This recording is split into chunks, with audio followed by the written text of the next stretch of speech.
الحمد لله وكفى وسلام على عباده الذين اصطفى إن خير الحديث كتاب الله وخير الهدى هدى محمد صلى الله عليه وسلم وشر الأمور محدثاتها وكل محدثة بدعة وكل بدعة ضلالة وكل ضلالة في النار۔ اللہ کا فضل و کرم ہے کہ آج 14 تراویح ہو گئی، 13 روزے مکمل ہو گئے۔ اللہ تعالی ہماری بدنی اور مالی عبادت کو قبول فرمائے۔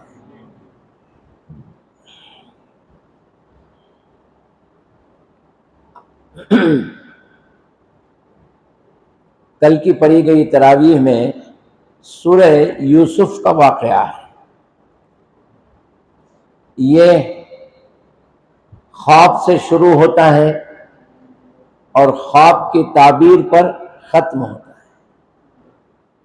اور یہ سورت جو ہے اللہ تبارک و تعالیٰ نے فرمایا جتنے انبیاء کے یا جتنے واقعات میں نے اے نبی تم کو بتلائے ہیں ان سب میں احسن سب سے بہتر واقعہ یہ ہے، احسن القصص بما اوحینا الیک۔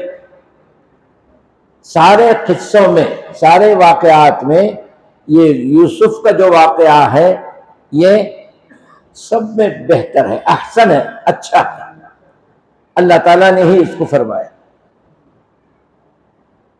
اور یہ اس واقعہ کو جو ہے اکثر نبی کریم صلی اللہ علیہ وسلم کی زندگی سے آپ کا واقعہ یعنی حضرت یوسف کا ملتا جلتا ہے۔ وہ کیسے؟ سب سے پہلے حضرت یوسف ابھی بچے تھے، آپ نے اپنی نبوت کا اعلان بھی نہیں کیا تھا، آپ کے بھائیوں نے آپ کی مخالفت شروع کر دی، حسد، یہاں تک کہ آپ کو لے جا کر کنویں میں ڈال دیے۔ نبی کریم صلی اللہ علیہ وسلم کو خود ان کے اپنے چچیرے بھائی، چچا، ان کے رشتہ دار خود آپ کے مخالف ہو گئے، ان کو کنویں میں ڈالا گیا اور آپ کو غار ثور میں چھپنا پڑا۔ وہ ہجرت کر کے مصر چلے گئے حضرت یوسف، اور نبی کریم صلی اللہ علیہ وسلم ہجرت کر کے مدینہ چلے گئے۔ ان کو اللہ تبارک و تعالی نے وزیر مالیات بنا دیا، اور نبی کریم صلی اللہ علیہ وسلم کو اسلامی حکومت کا سربراہ بنا دیا۔ آپ سے اسلامی حکومت شروع ہو گئی۔ تو یہ واقعات جو ہیں آپ کی زندگی اور حضرت یوسف کی زندگی ملتی جلتی ہے زیادہ تر نبی کریم صلی اللہ علیہ وسلم سے۔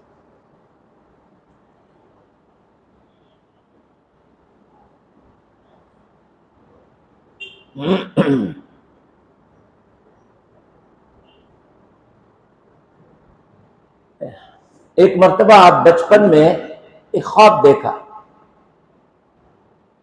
اور وہ خواب اپنے والد کو حضرت یعقوب علیہ السلام کو سنائے۔ آپ کے 12 بیٹے تھے حضرت یعقوب کے، سب سے چھوٹے 12ویں نمبر پر حضرت یوسف۔ انہوں نے ایک خواب دیکھا۔ وہ خواب کیا تھا؟ انی رأیت 11 کوکبا والشمس والقمر رأیتهم لی ساجدین۔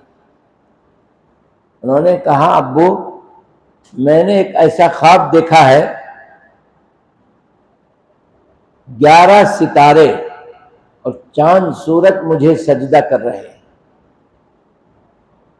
تو باپ نے کہا قال یا بنی لا تقصص رؤیاک علی اخوتک، بیٹے یہ خواب جو ہے نا اپنے بھائیوں کو مت بتانا، مجھے بتا دیا ٹھیک ہے۔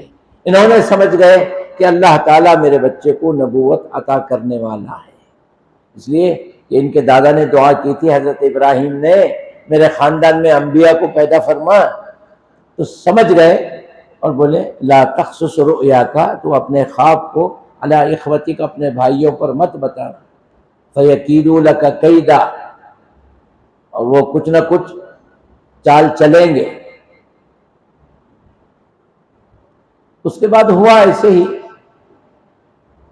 سب بھائیوں نے دیکھا کہ حضرت یعقوب علیہ السلام چھوٹے بیٹے سے زیادہ پیار کرتے ہیں اور ان کو اپنے سے جدا نہیں کرتے، بہت زیادہ پیار کرتے ہیں۔ تو ان کے دل میں حسد پیدا ہوا، تو انہوں نے کہا ایسا کرو، آپ ہمارے ساتھ بھی ان کو بھیجو نا کھیلنے کودنے کے لیے، یہ کیا گھر کے اندر ہی ہمیشہ آپ کے ساتھ رکھے رہتے ہیں، بھیجو، ہم ان کو لے جائیں گے، کھلا کر ذرا تفریح کرا کے لے کے آتے ہیں۔ باپ نے کہا نہیں بیٹا، مجھے صحیح نہیں لگتا، بچہ میرے پاس ہی رہنے دو۔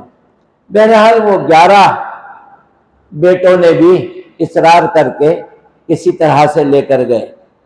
اب ان کا پروگرام یہ تھا ہم کسی طرح اسے مار دیں گے، لیکن دوسرے بھائیوں نے کہا ماریں گے تو پھر ہضم کرنا مشکل ہے، بدنامی ہو جائے گی، بہتر یہ ہے اسے کسی کنویں میں ڈال دیتے۔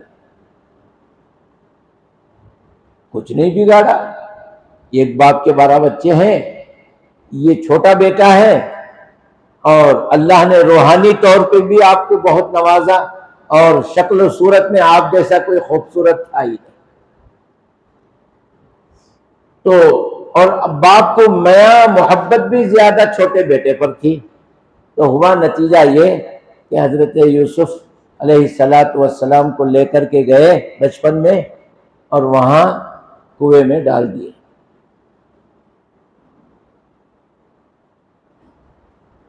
اب گھر آئے تو کیا بتانا، قرآن میں پورا واقعہ بیان کیا گیا ہے کہ گھر آ کر کے وہ یہ بولے ہم کھیل رہے تھے، اپنے سامان کے پاس ہم نے اس کو بٹھا دیے کہ تم سامان کی حفاظت کرتے رہو، ہم کھیلتے ہیں۔ اتنے میں ایک بھیڑیا آیا اور اس کو لے کر چلے گیا۔ آپ کو یقین نہیں آئے گا، ہم اس کے خون میں لت پت کپڑے لے کے آئے ہیں آپ کو دکھانے کے لیے۔ وَجَاءُوا عَلَىٰ قَمِيصِ بِدَمٍ، انہوں نے خون لگا کر کے کرتے پر۔ اس واقعے میں قمیص کا ذکر 3 مرتبہ آیا ہے۔ پہلی مرتبہ جو آیا یہ بہت دردناک افسوس کے ساتھ آیا، وَجَاءُوا عَلَىٰ قَمِيصِ بِدَمٍ كَذِبٍ، جھوٹا، بل سولت لکم انفسکم امرا فصبر جمیل۔ دیکھو ہماری بات کو تو تم نہ یقین آتا نہیں، تم جھوٹ سمجھتے ہیں، اب یہ شرٹ کو خون لگے، دیکھو ہمیں اس کا شرٹ لے کو آئے۔ لیکن باپ نے کہا تم نے یہ اچھا نہیں کیا، تم اچھا نہیں کیے، زبردستی مجھ سے لے کر گئے، میں منع کر رہا تھا اور واپس نہیں لائے، میرا بچے مجھ سے کھو گیا۔ اگر یہاں بھی انبیاء کو علم غیب ہوتا تو حقیقت معلوم ہو جاتی، لیکن نہیں، نہ علم غیب ہوتا ہے، نہ کسی پیغمبر کو کوئی پیچھے والی خبر معلوم ہوتی۔ اللہ جسے جو بتا دے بس، اس کے علاوہ اپنے طور پر سارا علم غیب اللہ کے پاس ہے۔ وَلِلَّهِ غَيْبُ السَّمَاوَاتِ وَالْأَرْضِ، زمین و آسمان کے جتنے بھی علم غیب ہیں وہ سب میرے پاس ہے۔ تو یہ ہوا کہ ان کو کنویں میں ڈال دیے، اب وہاں گئے، اب وہ روتے روتے روتے ان کی آنکھوں کی روشنی چلی گئی حضرت یعقوب علیہ السلام کی۔ ہوا یہ کہ ایک قافلہ گزر رہا تھا تو ان کو پانی کی ضرورت پڑی، تو انہوں نے سوچا کہ کنویں میں کچھ مل جائے پانی، ڈول چھوڑے تو اندر سے کچھ آواز آئی، تو انہوں نے کہا کہ اندر سے انسان کی آواز آ رہی ہے، پانی تو نہیں ہے۔ تو بہرحال اس بچے کو اس قافلے والوں نے نکالا، دیکھا تو بڑا خوبصورت بچہ ہے، انہوں نے کہا کہ ہماری تو چاندی ہو گئی، اب لے جائیں گے مصر میں بیچ دیں گے، اچھا خاصا دام ملے گا اور ہم سب بانٹ لیں گے قافلے والے۔ لاٹری اٹھ گئی ان کی۔ لیکن اللہ تبارک و تعالی قرآن میں فرماتا ہے اِنَّا لَنَنْصُرُ رُسُلُنَا، ہم اپنے رسولوں کی مدد کرتے ہیں، ان کی حفاظت کرتے ہیں۔ اب یوسف علیہ السلام کو اللہ تعالیٰ نبی بنانے والا ہے، پیغمبر بنانے والا ہے، تو آپ کو وہاں سے پہنچا دیا کہاں؟ مصر کے بازار میں۔ خریدا کس نے؟ بادشاہ نے۔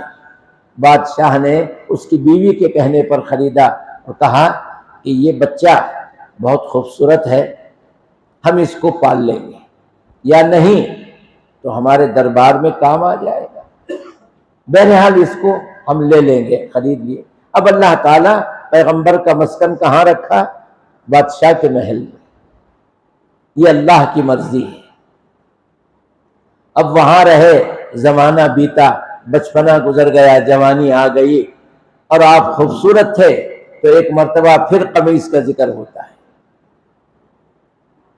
عزیز مصر کی بیوی، قرآن کریم نے عورت کا نام دیا ہے، وامرأتہ، عزیز مصر کی عورت کہا ہے، زلیخا نہیں کہا۔ اب یہ نام کہاں سے آیا، کیسے آیا، واللہ عالم۔ وہاں تو اب لوگ تو اس کو، جس نے ان کو جیل بھجوایا، ان پر الزام لگایا جھوٹا، نکاح خانی میں بیٹھ کے دعا کرتے ہیں، اللہم الف بینہما کما الفت بین یوسف و زلیخا۔ یہ ایک امام دعا کرتا ہے، ساری عوام سنتی ہے۔ کیا اتنے لوگوں میں پڑھا لکھا ایک بھی نہیں؟ بہرکیف جس عورت نے آپ کو جیل بھجوایا، ویسی محبت دے بول کر یہ دعا کرتے ہیں۔ یہ امت محمد کا شیوا ہے۔ کئی علماء، اور یہ دعا کرنے والے کسی نہ کسی مدرسے سے فارغ ہوتے ہیں، عالم ہوتے ہیں۔ کیوں کرتے ہیں؟ اگر یہ دعا نہیں کروں گا تو لوگ مجھے برا بولیں گے، یا تو نکال دیں گے یا میرے خلاف ہو جائیں گے۔ دعا کر لینے میں میرا کیا جا رہا ہے؟ چلو کر لو، اور ایک بار ہونا تو کر، تمہیں بھی خوش، میں بھی خوش۔ تو یہ چلا ہے۔ اس کی وجہ کیا ہے؟ ہمارے اندر اصلاح کا مادہ نہیں ہے، خود غرضی ہے۔ ہمیں نہیں کرتے، ہمارے امام صاحب بھی نہیں، انہوں کر لے جائے نہیں۔ جہاں دین بگڑتا ہے، جہاں نبی کی سنت ختم ہوتی ہے، بدعت شروع ہوتی ہے، وہاں آپ کا فرض بنتا ہے کہ آپ اپنے دو ہونٹ ہلائیں۔ اللہ کے رسول نے فرمایا، جب کسی غلطی کو دیکھو تو ہو سکتا ہے تو زبان سے روکو،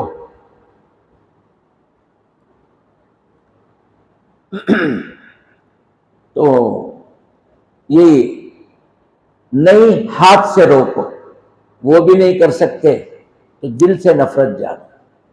تو ہم زبان سے روک سکتے ہیں، جا کر مولوی صاحب سے ملیے، آپ نکاح پڑھائیں، ماشاءاللہ ٹھیک ہے، لیکن یہ جو دعا آپ نے پڑھی یہ نبی نے نہیں بتائی، اسلام میں یہ دعا ہے نہیں۔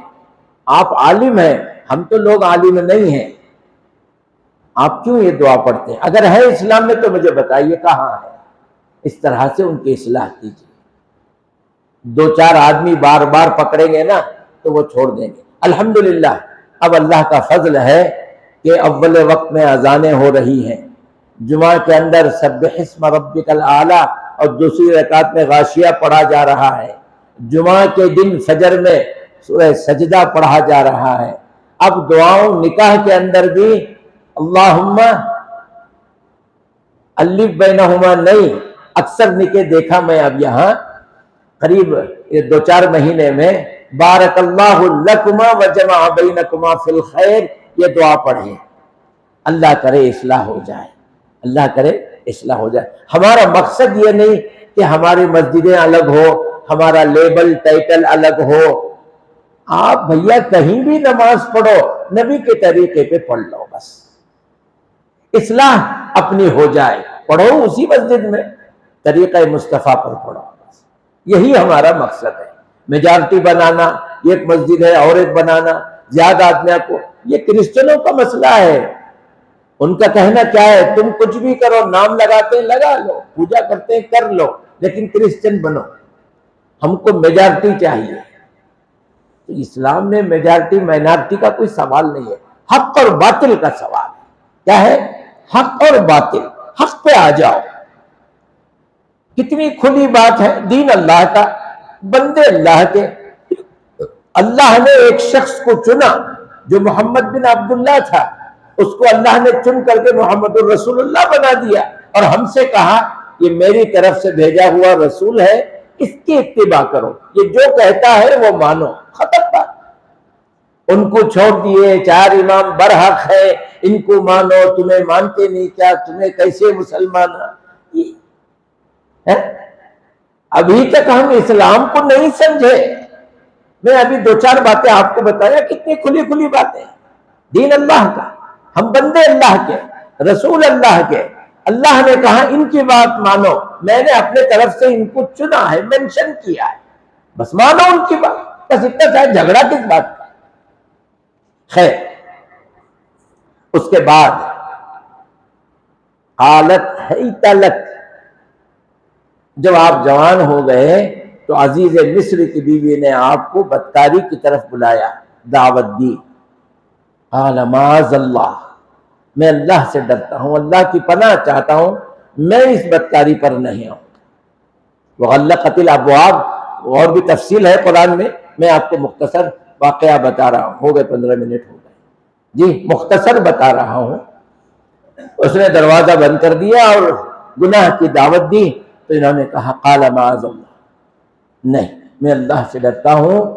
میں آپ کو یاد ہوگا نبی کریم صلی اللہ علیہ وسلم کی وہ حدیث، جن کو عرش کے سائے میں جگہ ملے گی، اس میں سے ایک شخص وہ ہوگا جس کو برائی پر، زنا پر پوری قوت حاصل تھی، پھر بھی وہ اللہ سے ڈر کے اس سے بچ گیا۔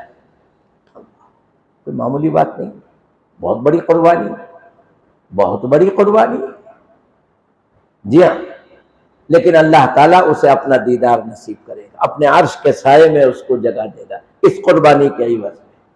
تو حضرت یوسف نے کہا، اب بات میں یہ ہوا جب دروازہ کھلا، بادشاہ آیا، یہ جھگڑا چلنے لگا، یہ کیا ہے کہ یہ فوراً بدل کر کے اس نے میری عزت پہ حملہ کیا، تم جسے پالے تھے اسی نے میری عزت پہ حملہ کیا۔ تو ایک بچے نے کہا ایک کام کرتے ہیں، یوسف کا قمیص اگر آگے سے پھٹا ہے تو قصوروار یوسف ہے، یوسف کا قمیص اگر پیچھے سے پھٹا ہے تو یہ جھوٹی ہے، یہ قصوروار ہے۔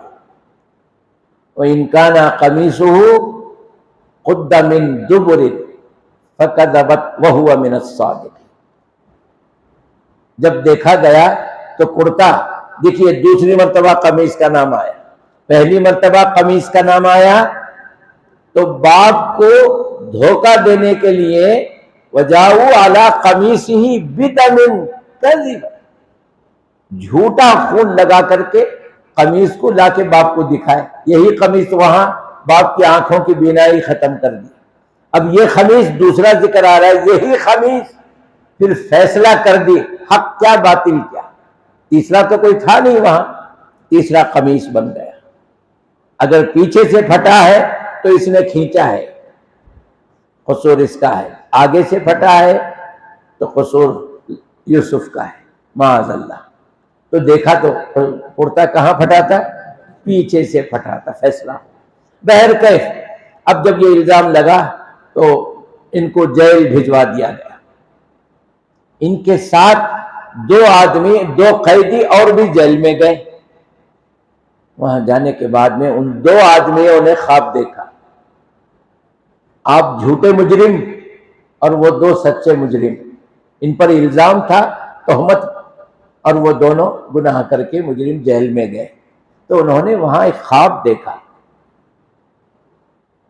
ایک نے دیکھا کہ میرے سر پہ روٹیاں ہیں، اس کو پرندے کھا رہے ہیں، اور ایک نے دیکھا کہ میں شراب، جی وہ تعبیر، ہاں پلا رہا ہوں۔ تو میں نے ایسا خواب دیکھا ہے کہ کیا ہے؟ تو حضرت یوسف کو اللہ تبارک و تعالیٰ نے خواب کی تعبیر بتانا سکھا دیا تھا۔ خواب کی تعبیر آپ جانتے تھے، صحیح تعبیر بتاتے تھے۔ انہوں نے کہا کہ تجھے پھانسی ہو جائے گی اور یہ بادشاہ کا شراب پلانے والا غلام بن جائے گا۔ ہوا ایسے ہی، جب یہ دونوں قیدی وہاں سے نکلے، ایک کو پھانسی ہو گئی اور دوسرا جب جانے لگا تو حضرت یوسف نے کہا جا کر بادشاہ سے میرے بارے میں بتا دینا کہ میں بے قصور ہوں اور جیل میں ہوں۔ بادشاہ کو تو علم ہے یا نہیں، بھول گیا کیا پتا، تو یاد دلا دینا۔ اب وہ گیا، شیطان نے اس کو بھی بھلا دیا، وہ بھی بھول گیا۔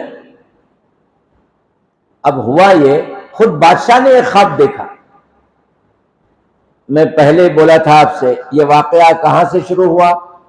خواب سے، اور ختم کہاں ہوا؟ خواب کی تعبیر پر۔ پہلا خواب حضرت یوسف دیکھے ہیں، انی رأیت احد عشر کوکبا والشمس والقمر رأیتهم لی ساجدین۔ ابھی یہ تعبیر ہو گیا، یہ تعبیر باقی ہے، یہ تعبیر ابھی باقی ہے۔ درمیان میں بادشاہ کو بھی خواب دکھا، وہ کیا تھا؟ 7 دبلی پتلی گائے اور 7 تندرست گائے ایک دوسرے کو کھا رہی ہیں۔ تو تعبیر یہ بتائے اس کے کہ 7 سال خوب اناج آئے گا، خوب فصلیں آئیں گی، اس کے بعد کے 7 سال جو ہیں قحط سالی آئے گی، مصر اور مصر کے اطراف میں کھانے کو کھانا نہیں رہے گا، 1 سال نہیں 7 سال تک۔ جب ایسا ہوگا تو آپ نے بتایا اس کے لیے بہتر طریقہ یہ ہے انہی 7 سالوں میں تھوڑا تھوڑا کر کے ہم اناج کو جمع کر لیں۔ وہ اناج کیسے جمع کرنا انہوں نے اس کو بتا دیا، بادشاہ کو، کسی کو نہیں معلوم تھا۔ اناج کو جمع کرنا کوئی معمولی بات نہیں ہے۔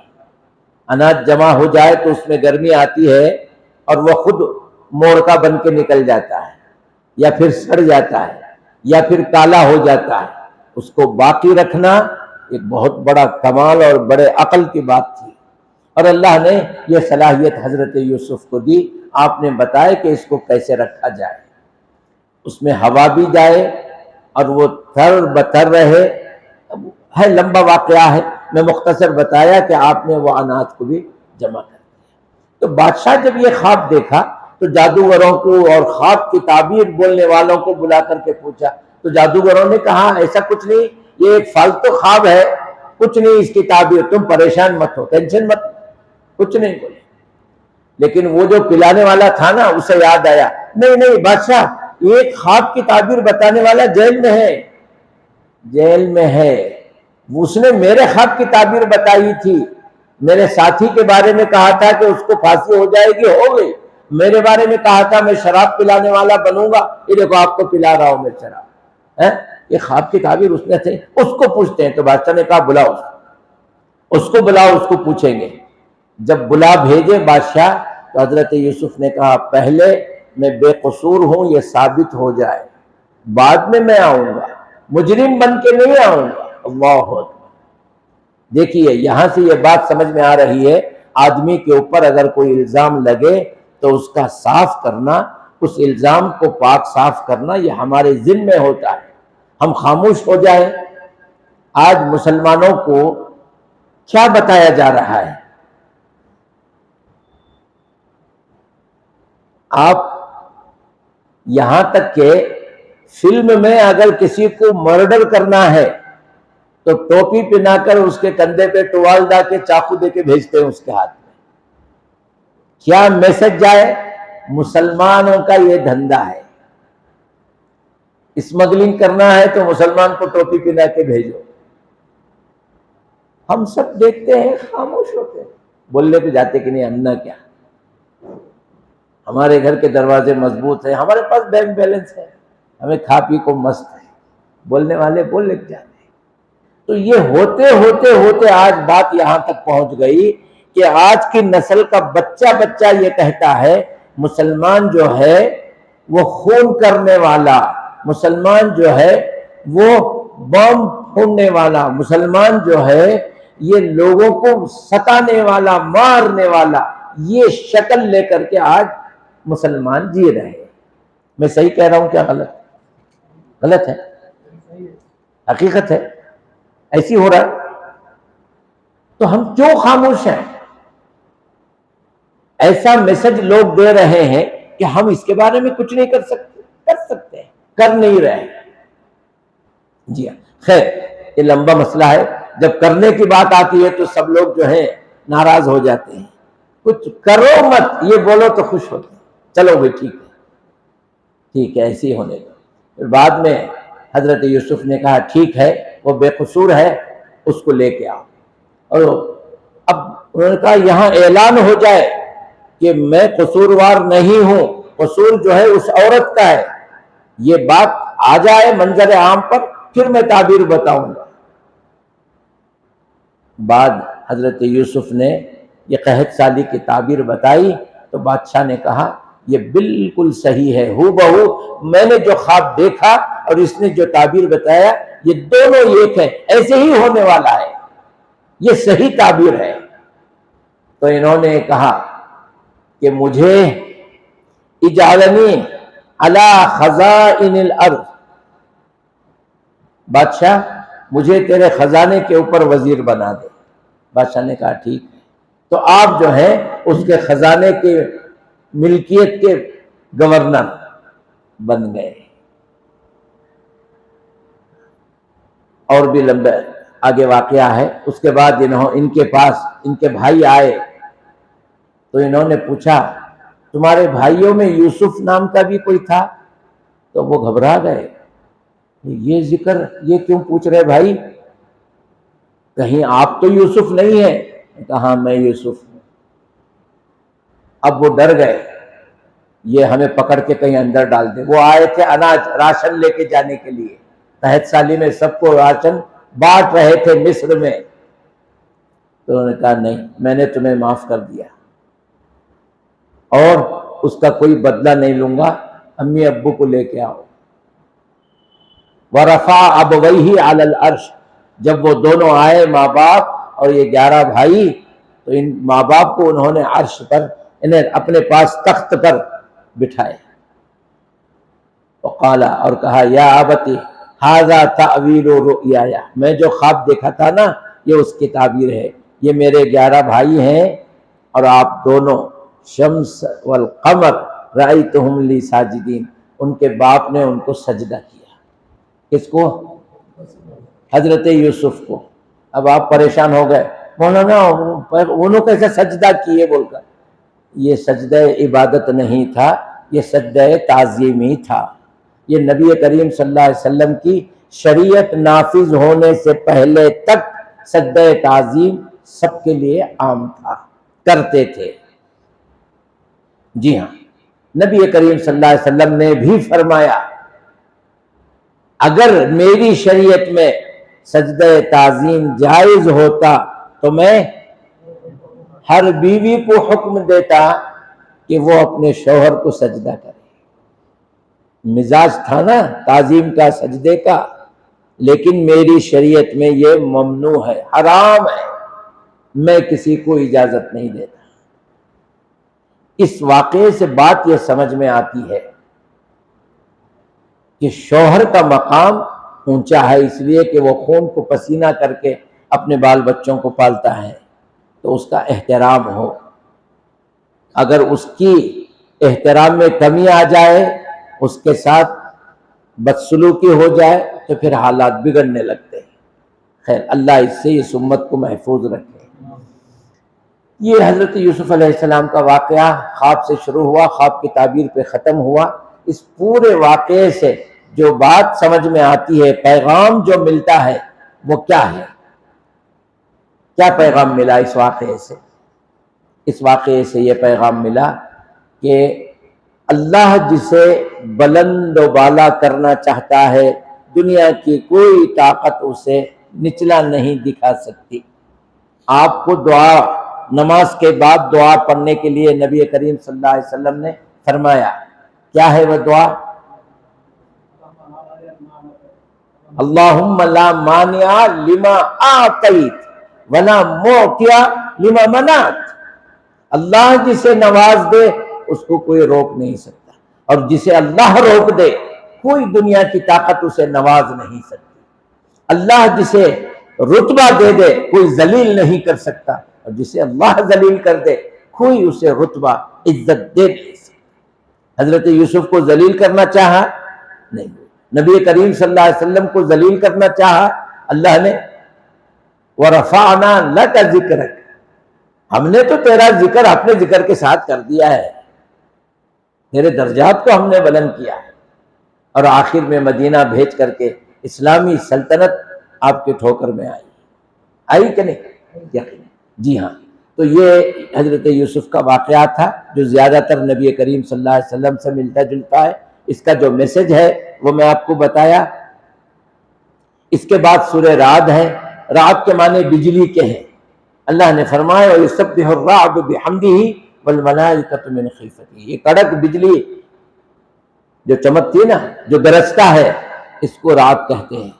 اور فرمایا اسی سورے کے اندر وَلِلَّهِ يَسْجُدُ مَنْ فِي السَّمَاوَاتِ وَالْأَرْضِ، اور جو زمین و آسمان کے درمیان میں، اس میں زمین میں اور آسمان میں جو ہے، یہ سب اللہ کو سجدہ کرتے ہیں۔ یہی سجدے کی آیت تھی جس پہ ہم نے سجدہ کیا۔ اور فرمایا وَظِلَالُهُ، اس کے سائے بھی سجدہ کرتے ہیں۔ کس کے؟ جس چیز کا سایہ ہوتا ہے نا، سایہ بھی سجدہ کرتا ہے اللہ۔ اور ہم کہتے ہیں نبی کا سایہ نہیں تھا۔ سایہ ہونا کوئی بری بات ہے کیا؟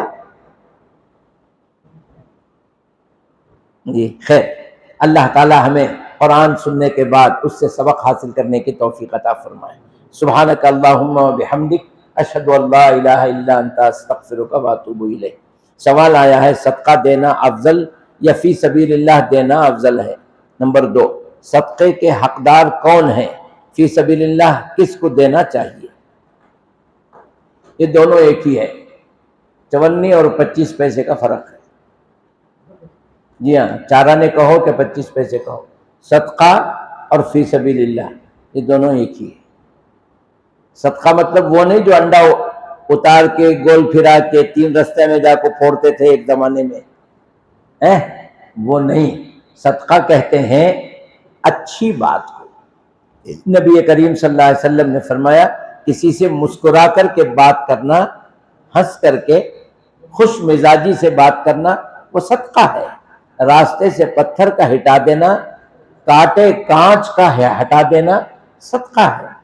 کسی غریب کی مدد کر دینا، کوئی بوڑھا آدمی ہے راستہ کراس کر رہا ہے، اس کو پکڑ کر لے جا کے راستہ کراس کرا دینا صدقہ ہے۔ یہ اچھے کام